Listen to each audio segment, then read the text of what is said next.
Pengertian konstitusi. Konstitusi berasal dari bahasa Perancis, constituer, yang berarti membentuk. Maksudnya adalah pembentukan, penyusunan, atau pernyataan suatu negara. Dalam bahasa Latin, kata konstitusi merupakan gabungan dua kata, yakni cume berarti bersama dengan, dan statur berarti membuat sesuatu agar berdiri atau mendirikan, menetapkan sesuatu. Adapun Undang-Undang Dasar merupakan terjemahan dari istilah Belanda grondwet. Kata grond berarti tanah atau dasar, dan wet berarti undang-undang. Istilah konstitusi, constitution dalam bahasa Inggris memiliki makna yang lebih luas dari Undang-Undang Dasar, yakni keseluruhan dari peraturan baik yang tertulis maupun tidak tertulis yang mengatur secara mengingat cara-cara bagaimana suatu pemerintahan diselenggarakan dalam suatu masyarakat. Tujuan dan fungsi konstitusi.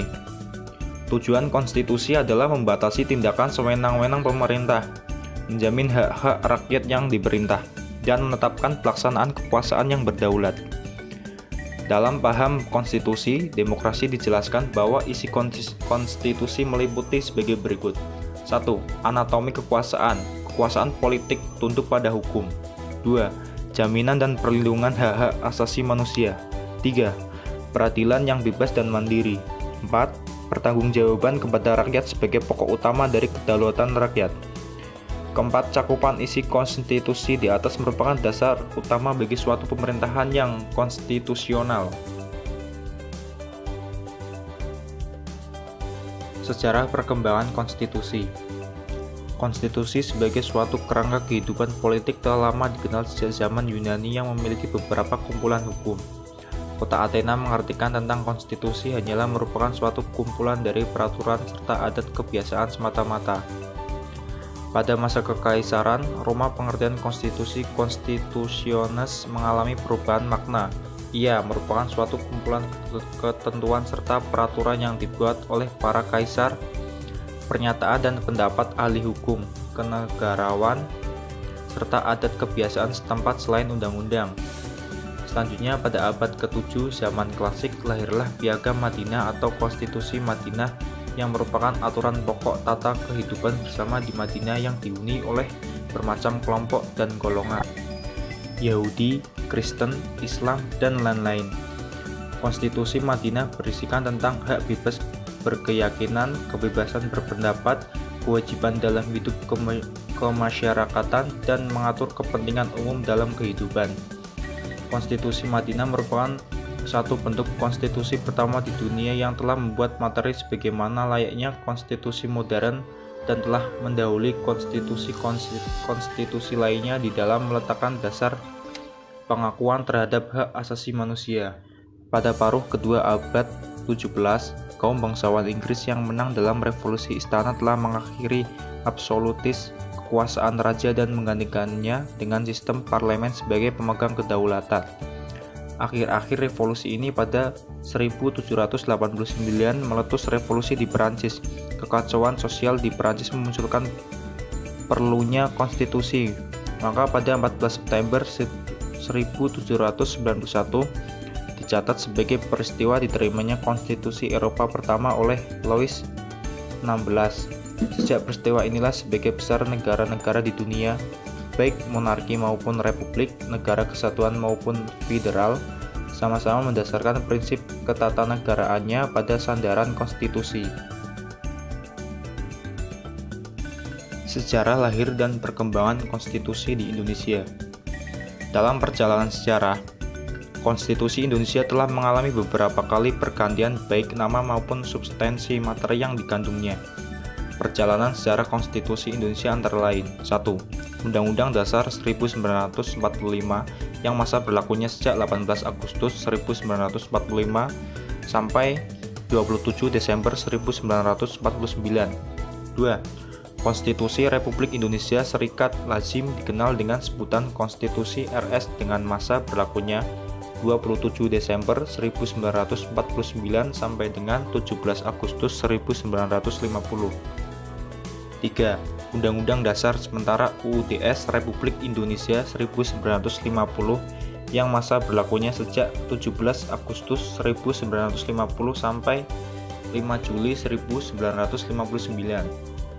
4. Undang-Undang Dasar 1945 yang merupakan pemberlakuan kembali konstitusi pertama Indonesia dengan masa berlakunya sejak Dekret Presiden 5 Juli 1959 sampai sekarang. Perubahan konstitusi di Indonesia.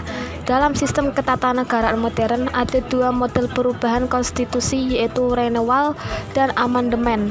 Renewal adalah sistem perubahan konstitusi dengan model perubahan konstitusi secara keseluruhan, sehingga yang diberlakukannya adalah konstitusi yang baru secara keseluruhan. Adapun amandemen adalah perubahan konstitusi yang apabila suatu konstitusi diubah.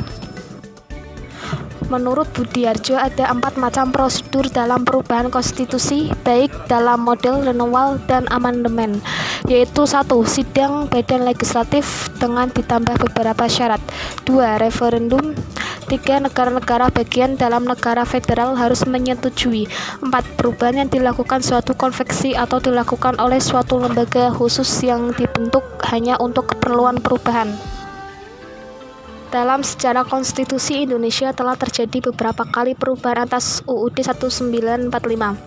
Sejak proklamasi 1945 telah terjadi perubahan atas UUD Negara Indonesia, yaitu 1. UUD 1945, 2. Konstitusi Republik Indonesia Serikat, 3. UUD Sementara Republik Indonesia 1950, 4. UUD 1945, 5. UUD 1945 dan perubahan 1, 6. UUD 1945 dan perubahan 1 dan 2, 7. UUD 1945 dalam perubahan 1, 2 dan 3, 8. UUD 1945 dalam perubahan 1, 2, 3 dan 4.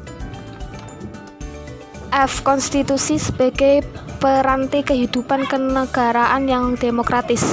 Konstitusi merupakan aturan-aturan dasar yang dibentuk untuk mengatur dasar hubungan kerjasama antara negara dan masyarakat dalam kehidupan berbangsa dan bernegara.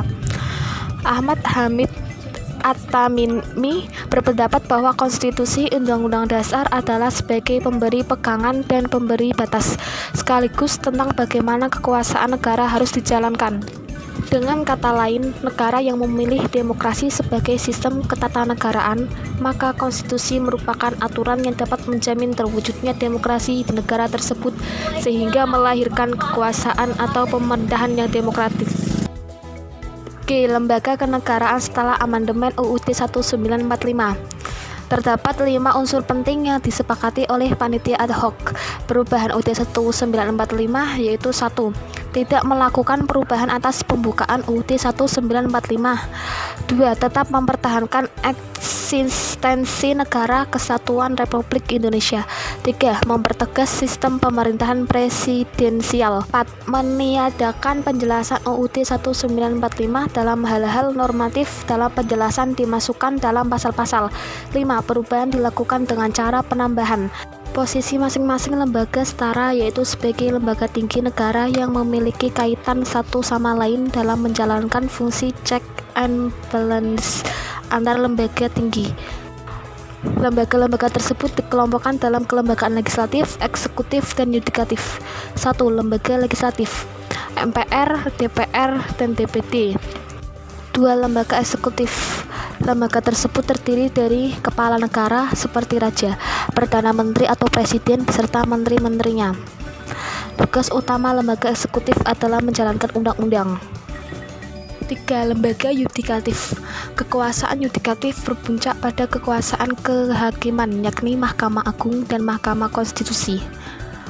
Berdasarkan perubahan tersebut ditegaskan bahwa kekuasaan kehakiman dilaksanakan oleh 1. Mahkamah Agung dan peradilan yang ada di bawahnya dalam lingkungan peradilan umum, lingkungan peradilan agama, lingkungan peradilan militer, dan lingkungan peradilan tata usaha negara. 2. Mahkamah Konstitusi. 4. Badan Pemeriksa Keuangan (BPK). BPK adalah lembaga negara Indonesia yang memiliki wewenang memeriksa pengelolaan dan tanggung jawab keuangan negara. BPK memiliki tugas dan wewenang, yaitu A. Memeriksa tanggung jawab keuangan negara dan memberitahukan hasil pemeriksaan kepada DPR, DPRD, dan DPD. B. Memeriksa semua pelaksana APBN. C. Memeriksa tanggung jawab pemerintah tentang keuangan negara. Dari tugas dan wewenang tersebut, BPK memiliki 3 fungsi pokok, yaitu 1. Fungsi operatif, 2. Fungsi yudikatif, 3. Fungsi rekomendatif. Tata urutan perundang-undangan Indonesia. Sebagaimana dalam penjelasan konstitusi bahwa Indonesia ialah negara yang berdasarkan hukum. Konsep Reichsstaat mempunyai ciri-ciri sebagai berikut. 1. Adanya perlindungan terhadap HAM. 2. Adanya pemisah dan pembagian kekuasaan pada lembaga negara untuk menjamin perlindungan HAM. 3. Pemerintah berdasarkan peraturan. 4. Adanya peradilan administrasi. Berdasarkan ketetapan MPR nomor 3 tahun 2000, tata urutan peraturan perundang-undangan yang berlaku di Indonesia. 1. UUD 1945. 2. Ketetapan MPR. 3. Undang-undang. 4. Peraturan pemerintah pengganti undang-undang. 5. Peraturan pemerintah. 6. Keputusan presiden. 7. Peraturan daerah. Tata urutan peraturan perundang-undangan dalam UU PPP ini sebagaimana diatur dalam pasal 7. 1. Undang-Undang Dasar 1945. 2. Undang-undang atau peraturan pemerintah pengganti undang-undang. 3. Peraturan pemerintah. 4. Peraturan presiden. 5. Peraturan daerah, meliputi A. Peraturan daerah provinsi, B. Peraturan daerah kabupaten atau kota.